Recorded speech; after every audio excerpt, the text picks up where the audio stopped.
Hello all, this is John from EastCoastArmory.com, and I'm here today with a project update video for my 1/6 scale German SDKFZ 222 armor car. Since the last video update, a lot of progress has been made to the model's chassis, and the chassis in this video is just about complete. Here's a quick walk around of the top portion of the frame.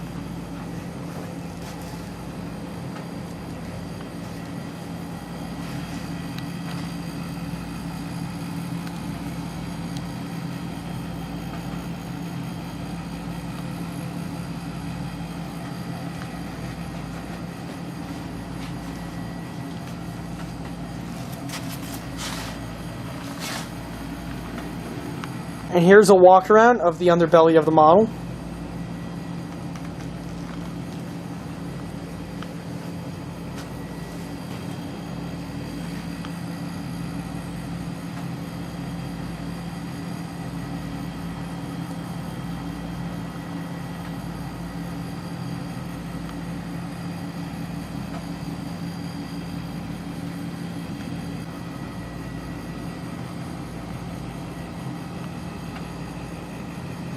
And the reverse side.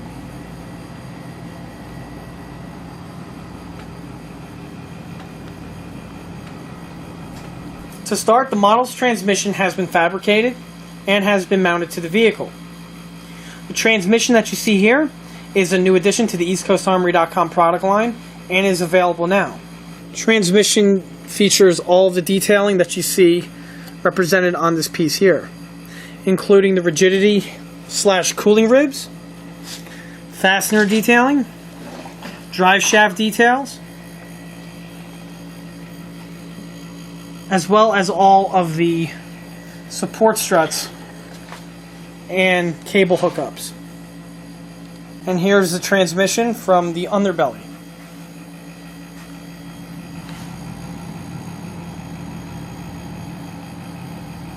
The way the transmission hooks up is as follows. This portion over here is where the output shaft from the engine connects into the transmission. The engine itself is going to be mounted in this area here of the rear of the vehicle. The transmission then takes the output from the engine and splits it to the four wheels via the differentials. For the rear wheels here, the rear differential connects directly to the rear side of the transmission. For the front of the for the wheels in the front, the wheels are powered by the long drive shaft that emerges from the forward part of the transmission and runs throughout the length of the armored car until it reaches the front differential here. It is then from here it gets split to the wheels. The rod that you see here that emerges from the side of the transmission that runs parallel to the main drive shaft is actually the linkage for the stick shift. This rod runs the entire length of the armor car's chassis and ends here in the front. Over here, the yoke hooks up to the stick shift, and it is from here you will be able to change through the gears on the transmission. Here again is the underside of the chassis to get a better view of how it works. This is again the long rod that heads to the shifter, and over here the yoke enters into the bottom portion here of the stick shift. The stick shift itself will be added after the floorboards are complete. The way the transmission mounts to the chassis is as follows.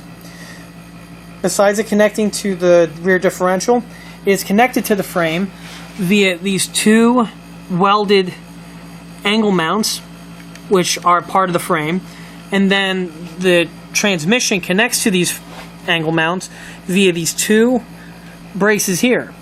These braces here are hard bolted directly to the transmission and the frame. These two bolts here, two hex bolts, connect to the trans, while this bolt here and nut connect to the angle frame on the chassis.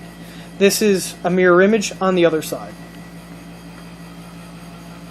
In addition to the transmission, the model's braking system was also added. Like a standard automobile, the 222 had two types of brakes. You had the actual brake that would be controlled via the pedal, and then you also have a hand or a parking brake which was controlled by another lever. To start with the emergency brake, or the parking brake, we head first to the front portion here of the armored car. On this vehicle, the parking brake zigzags from both the interior to the exterior, back to the interior portion of the frame here. This position here is where the parking brake starts. Over here, the hand lever for the handbrake will emerge from the model's floorboards. Just like the stick shift, the control lever and knob for the parking brake will be added after the floorboards have been completed.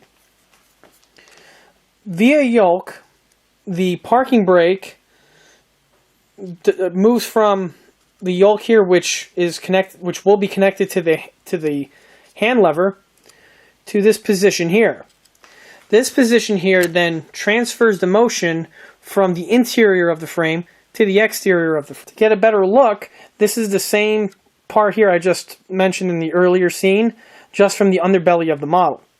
This is emerging from where the hand lever is going to be, and now it enters into the transfer point. Here is the transfer point on the outside of the vehicle. The control rod enters from here from the backside, transfers here to the exterior. Then via a control arm, it runs throughout the length of the chassis back to this point over here in the rear portion of the vehicle. It is then from here, it then transfers again to the interior portion of the frame. To get an easier look on how it looks like on the inside, I will now flip the chassis over again to the underbelly, where you will get a better view of this operation. Here's the operation again from the underbelly of the chassis. This is the external yoke, the control arm, and from here it then gets distributed to the interior portion of the frame. From there, it connects via another connection rod to an arm that emerges from the bottom portion here of the transmission. This arm here is what locks the transmission in place, thus keeps it from moving, which is your parking or handbrake. Same part of the vehicle, only from the top side of the frame. We can see the yoke from the transfer position from the exterior to the interior, the control arm, and as I follow it, you can see right here where it connects to the transmission via this small axis plate. To start with the model's braking system, we'll start here at the front of the vehicle, which contains all of the foot pedals.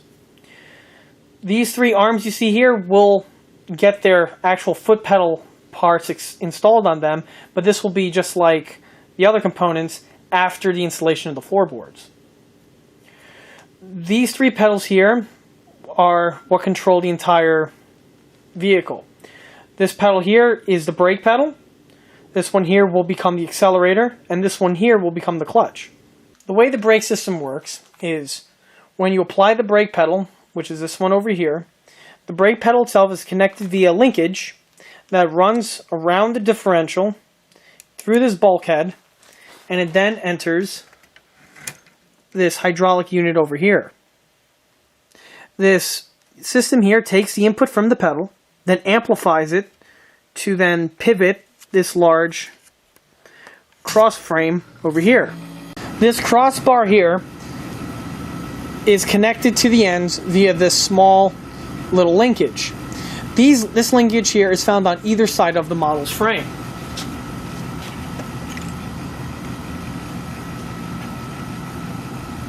Linkage is then connected via cables, which run through these cable guides. They eventually end up and snake around the swing arm cluster here, and then enter the rotor drum of the wheel. This system is done to all four wheels of the armored car. And the way it works is that when you hit the brakes, it moves the arm here in the center, which in turn moves the cables, which in turn brakes all four wheels simultaneously. In addition to the braking system, another system that was installed was the hydraulic lubrication system. The 222 armored car, much like a lot of other automobiles and trucks of that time, featured a hydraulic lubrication system, which gets rid of the Zerk fittings and does everything from a pressurized system. The way this works is that where all of the joints meet, a small little nipple is mounted, and this nipple is then connected via plumbing lines, which will then connect and leave the suspension cluster here and enter into an oil reservoir. The complex hydraulic system was also added to the two top portions here of the swing arm, the two bottom portions here of the swing arm, as well as each point on the side of the shock absorber shelf. On the bottom portion of the swing arm, the plumbing is a lot more complicated. There's a central distribution point which all four plumbing lines connect.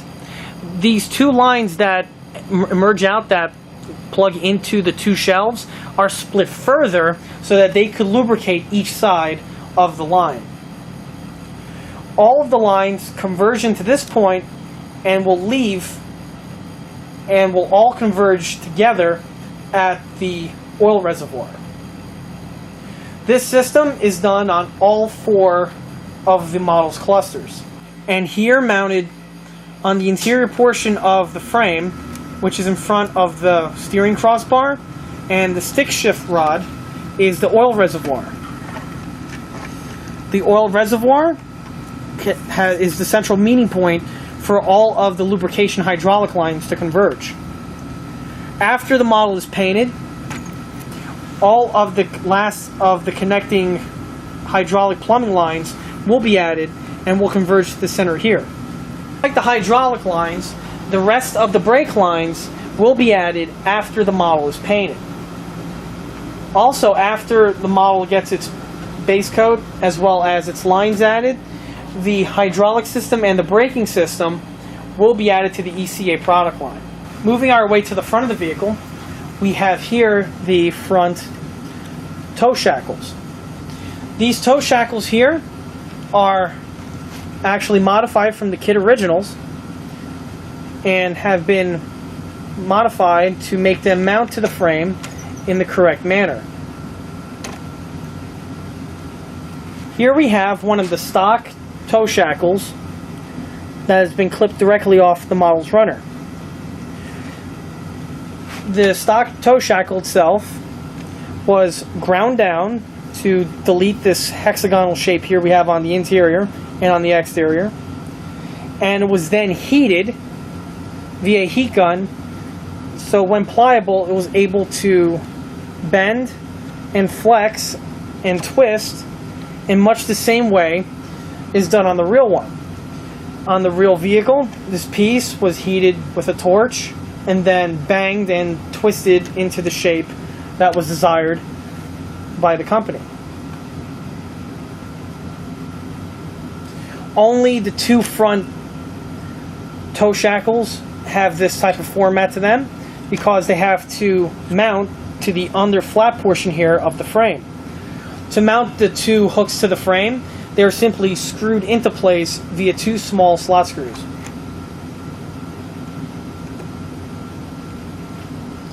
Later on in the build, a bumper will be fabricated and will be added to these two exterior portions of the frame, including as well as a small guard which will be mounted to the front of the frame, which will protect the steering yoke column as well as some of the other intricate components here in the front of the vehicle.